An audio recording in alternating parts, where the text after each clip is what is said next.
یہ تو انشاءاللہ قبول ہونی ہے۔ حضرت شیخ عبدالحق محدث دہلوی رحمۃ اللہ اپنے وقت کے بہت بڑے ولی کامل گزرے، بڑے محدث گزرے،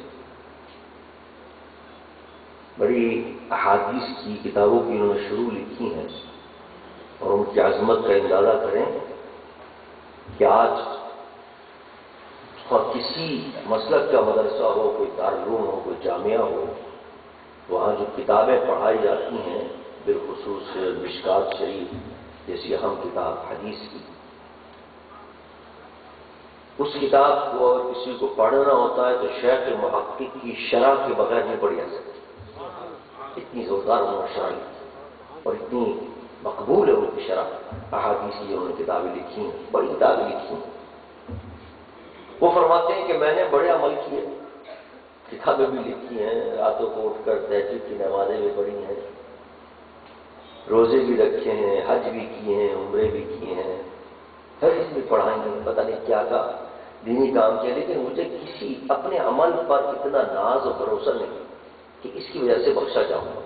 لیکن ہاں ایک کام میں نے ایسا کیا کہ مجھے یقین ہے کہ اس کی وجہ سے اللہ مجھے ضرور بخش دے گا اور مجھے معاف فرما دے گا اور میرے سارے گناہوں سے درگزر فرمائے گا، اور وہ کام یہ ہے کہ میں مصطفیٰ کا میلاد مناتا ہوں اور اس میں کھڑے ہو کر درود شریف پڑھتا ہوں۔ یہ کام ایسا ہے کہ اللہ تعالیٰ ہر حال میں قبول فرماتا ہے۔ درود شریف ایک ایسی چیز ہے، اگر دوسرا عمل کوئی ہو اس میں اگر ریا آ جائے تو قبول نہیں ہوتی، لیکن درود شریف ایک ایسا عمل ہے، کسی طریقے سے پڑھے آپ، کسی انداز سے پڑھے، ہر حال میں اللہ سے قبول فرما لیتا ہے۔ اور یہ میلاد شریف کی محفل ہے، اللہ یعنی اس کی اہمیت کا آپ اس سے اندازہ کیجیے۔ علماء فرماتے ہیں سارے جو نوافل عبادتیں ہیں ان میں سب سے افضل اور اعلیٰ عبادت میلاد مصطفیٰ کی وجہ سے۔ کیوں؟ وجہ یہ ہے کہ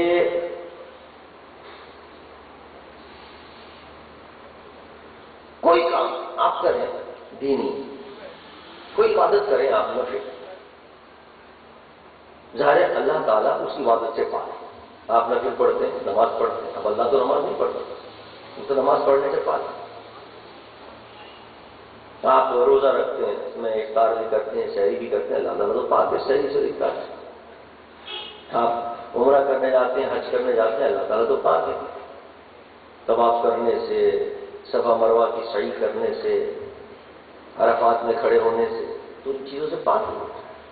کوئی بھی آپ نفل عبادت کریں تو اللہ تعالیٰ وہ کام نہیں کرتا، لیکن میلاد مصطفیٰ منانا، حضور کی ولادت کا ذکر کرنا، یہ وہ نفل کام ہے کہ اللہ تعالیٰ بھی یہ کام کرتا ہے۔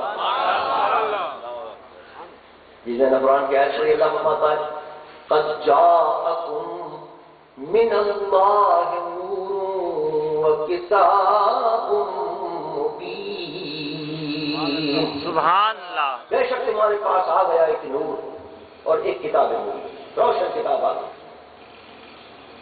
اب میلاد شریف کسے کہتے ہیں؟ میلاد شریف میں یہی تو ہوتا ہے نا، ہم اور آ گئے، آ کے ہم نے کہا حضور تشریف لے آئے، 12 ربیع الاول حضور جلوہ گر ہو گئے اور حضور کی شان کے ساتھ آئے، یہ واقعات ہوئے، یہ کمالات ہوئے، یہ معجزات تھے حضور کے، حضور کی اس طرح ولادت ہوئی، حضور تشریف لے آئے۔ ولادت، میلاد شریف کے معنی ہے حضور کی ولادت کا ذکر کرنا، میلاد شریف کے معنی ہے حضور کی اس عالم میں تشریف آوری کا ذکر کرنا۔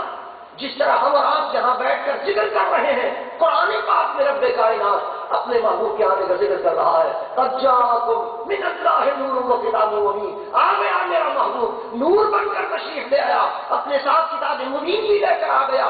تو یوں سمجھیے کہ ہم اور آپ جب میلاد مصطفیٰ مناتے ہیں اور جب نبی کے ولادت کا ذکر کر رہے ہوتے ہیں تو اللہ کی سنت پر عمل کر رہے ہوتے ہیں۔ نعرہ تکبیر، نعرہ رسالت۔ قرآن میں اللہ نے اپنے محبوب کا میلاد منایا اور یہ سبق دے دیا کہ تم بھی میلاد مناؤ۔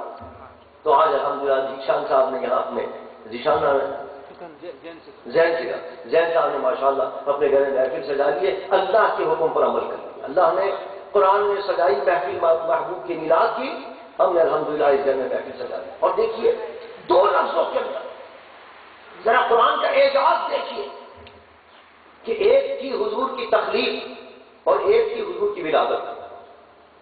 رب کائنات نے اس دو لفظوں کے اندر حضور کی تخلیق بھی بیان فرما دی، حضور کی ولادت بیان فرما دی۔ سبحان وہ کیسے؟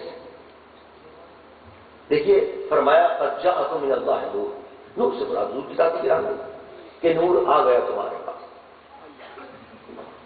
اور کتاب مبین قرآن کے ساتھ آیا۔ اب ظاہر ہے یہ نہیں فرمایا اللہ نے کہ نور پیدا ہو گیا، اگر یہ فرماتا پیدا ہو گیا اس کا مطلب پہلے نہیں تھے، بلکہ لفظ جاء لایا گیا، قد جاءکم من اللہ نور، آ گیا نور۔ آنے کا مطلب یہ ہوتا ہے کہ یہ چیز پہلے کہیں موجود تھی۔ دیکھیں نا، آپ یہ کہیں صاحب ناظمہ سازدہ زہیر صاحب آ گئے، کیا مطلب؟ پہلے مقام محمود میں تھے، وہاں اس وقت محفل ہوئی اور وہاں سے ہم یہاں آ گئے۔ اگر کوئی شخص پیدا ہوا اسے تو یہ نہیں کہیں گے کہ کیا پیدا ہو گیا، کا مطلب یہ وہ کہیں نہیں تھا، پیدا ہوا ہے دنیا میں آ گیا، لیکن یہاں فرمایا جا رہا آ گیا، اس کا مطلب یہ کہیں تھا وہ پہلے، کہاں تھا وہ نور مصطفیٰ، کہاں تھا؟ اس کو بھی اللہ نے فرمایا قد جاءکم من اللہ ہے، اللہ کے پاس سے آ گیا، مولا تیرے پاس کب سے تھا وہ؟ حدیث اٹھا کر دیکھیے، سرکار فرماتے جا جابر ان اللہ تعالی خلق قبل كل الاشیاء نور نبی کا من نور ہی، سرکار فرماتے ہیں جابر اللہ نے تیرے نبی محمد کے نور کو اپنے نور سے اس وقت بنایا جب کائنات میں کچھ بھی نہ تھا، صرف محمد کا نور۔ نعرہ تکبیر،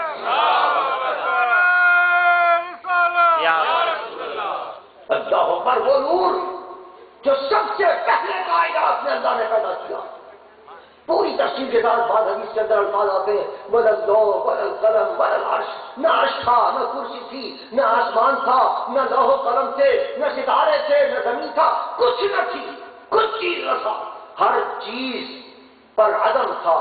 اگر کوئی چیز سب سے پہلے اللہ نے کسی کو وجود عطا کیا تو وہ محمد مصطفیٰ کا نور، سب سے پہلے محمد کے نور کو پیدا کیا، اور وہ نور کو پیدا کیا اور صرف نور کو پیدا کر کے چھوڑ نہیں دیا، بلکہ اس نور کو نبوت بھی عطا فرما دی، اس نور کو نبوت بھی عطا فرما دی۔ ایک صحابی نے پوچھا یا رسول اللہ متى وجبت لك النبوت یا رسول اللہ، یا رسول اللہ آپ کو نبوت کب ملی،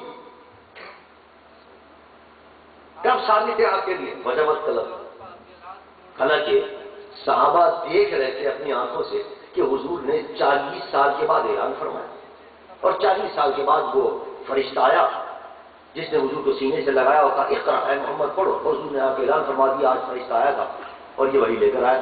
وہ واقعہ 40 سال کے بعد، اور صحابہ نے اپنی آنکھوں سے دیکھا کہ حضور غار حرا سے اتر کے آئے تھے اور یہ پیغام لے کر آئے تھے، پہلی وہی نازل ہوئی۔ تو صحابہ کو یہ سوال کرنے کی ضرورت نہیں تھی، لیکن نہیں، صحابہ کا ایمان دیکھیے، صحابہ کو پتا تھا کہ وہی تو اب آئی ہے، لیکن مصطفیٰ کو نبوت پہلے سے ملی، پہلے سے ملی ہے، یا وہ نہیں ہے۔ اسی لیے کہا یا رسول اللہ متى وجبت، آپ کو نبوت کب ملی؟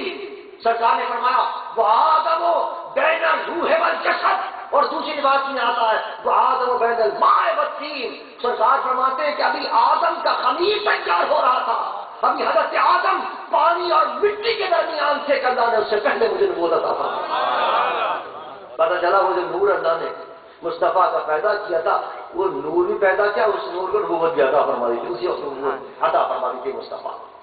اب وہ نور یہ ہے مصطفیٰ کی تخلیق، سب سے پہلے نبی کا نور پیدا ہوا، اور اس نور کو اللہ نے جب انسانیت کی تخلیق شروع ہوئی حضرت آدم کی پیشانی میں رکھ دیا، حضرت آدم کی پیشانی میں رکھ دیا، اور اب فرشتوں کا سجدہ کرو۔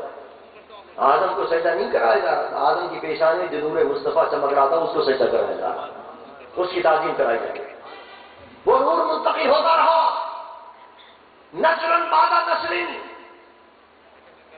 ارحام کے اندر اور اسلام کے اندر ہوتا رہا، اور منتقل منتقل ہوتے ہوتے ہوتے ہوتے حضرت ابراہیم کی پیشانی میں آیا، وہاں سے منتقل ہوتے ہوئے حضرت عبد المطلب کے پیشانی میں جل ہو گیا۔